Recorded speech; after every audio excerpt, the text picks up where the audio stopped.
Hello बच्चों, प्रश्न दिया गया है यहाँ पे कॉपर धन धन आयन पर कितना आवेश होगा। तो हम लोग इस प्रश्न का उत्तर देंगे कि कॉपर धन धन आवेश पर कितना आवेश होगा। इसके लिए हम लोग सबसे पहले यहाँ पे मुख्य अवधारणा देखेंगे, जिसके आधार पे हम लोग प्रश्न का उत्तर देंगे। तो मुख्य अवधारणा के अंतर्गत हम लोग यहाँ पे तत्व में जो आवेश होता है या आवेश किस तरह से हमें मिलता है इसको देख लेते हैं। तो हम लोग यहाँ पे मान लेते हैं कि कोई एक्स तत्व है, ठीक है। इस एक्स तत्व को अगर हम लोग इस रूप में दर्शा दिए हैं तो इसमें क्या हो जाएगा कि जितना धन आवेश है उतना ही यहाँ पे क्या होगा, ऋण आवेश होगा। तो ये इस तरह से हमारे पास एक तत्व बन गया, ठीक है। अब अगर हम लोग इसको यहाँ पे x धन धन के रूप में दर्शा दे तो इसमें से क्या होगा कि 2 इलेक्ट्रॉन जो है बाहर जा चुका है और यह क्या हो गया, उदासीन तत्व से, यानी कि उदासीन कहने का मतलब जितना इसमें धन आवेश है उतना ही ऋण आवेश है, ठीक है।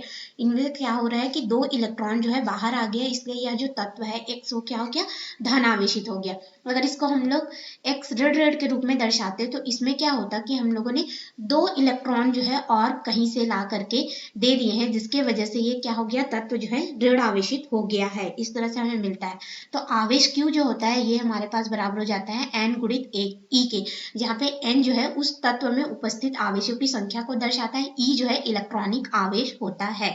और एक इलेक्ट्रॉनिक आवेश हमारे पास यहाँ पे कूलाम में अगर देखें तो 1.6 गुणित 10 की घात यहाँ पे ऋण 19 कूलाम के बराबर होता है। तो ये हो गया हमारा समीकरण 1।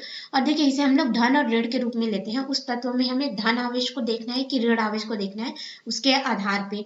तो इस मुख्य अवधारणा के आधार पे हम लोग अपने मुख्य प्रश्न में आते हैं। तो मुख्य प्रश्न में हमें यहाँ पे कॉपर धन धन आवेश जो है दिया गया है, इसमें कितने आवेश होंगे Q का मान वो हमें ज्ञात करना है। तो देखिए हमारे पास यहाँ पे ये जो कॉपर का परमाणु क्रमांक जो होता है, अगर हम लोग देखें तो ये हमारे पास हो जाता है परमाणु क्रमांक Z बराबर 29 हमें मिलता है। किसके लिए, कॉपर के लिए, तांबे के लिए, ठीक है, जो कि हमारे पास एक तत्व के रूप में है, ना कि हमने उसे धन आवेश या ऋण आवेशित तत्व के रूप में दर्शाया हो तब। अब हमें यहाँ पे प्रश्न में दिया गया कॉपर धन धन आवेश का हमें जो है, जो तत्व है उसका कितने कूलाम आवेश है इसको बतलाना है। तो इसमें क्या होगा कि 2 इलेक्ट्रॉन हम लोगों ने बाहर निकाल दिए हैं, इसीलिए क्या हो गया है, धन आवेशित हो गया है। तो 2 इलेक्ट्रॉन यहाँ पे निकल चुका है और हमारे पास आवेश Q बराबर क्या हो जाता है, n गुणित E होता है। और एक इलेक्ट्रॉनिक आवेश का मान हम लोग मुख्य अवधारणा में देख चुके हैं और हमें यहाँ पे n का मान निकालना है कि n में हमारे पास क्या हो जाएगा कि कितने इलेक्ट्रॉन जो होंगे वह उपस्थित होंगे, हमें यहाँ पे बताना है। यानी कि हम ये कह सकते हैं n का मान न लग करके हम लोग यहाँ पे क्या कहेंगे कि हमें आवेश की मात्रा बतानी है कि कितना आवेश हमारे पास उसमें उपस्थित है।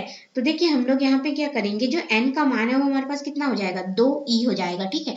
तो आवेश Q बराबर कितना होगा, 2e होगा। क्यों, n की जगह 2 क्यों रखेंगे, क्योंकि 2 इलेक्ट्रॉन यहाँ से निकल चुके हैं। तो हम लोग अब उसमें आवेश जो बचे होंगे उसको देखेंगे। तो आवेश Q बराबर क्या हो जाएगा, 2 गुणित एक इलेक्ट्रॉनिक आवेश का मान 1.6 गुणित 10 की घात यहाँ पे हो जाएगा ऋण 19 कूलाम। और ये धन में था इसलिए हम लोग इसे धन में ही रखेंगे। तो आवेश Q बराबर कितना हो जाएगा, गुणा कर देंगे तो 3.2 गुणित 10 की घात यहाँ पे हो जाएगा ऋण 19 कूलाम।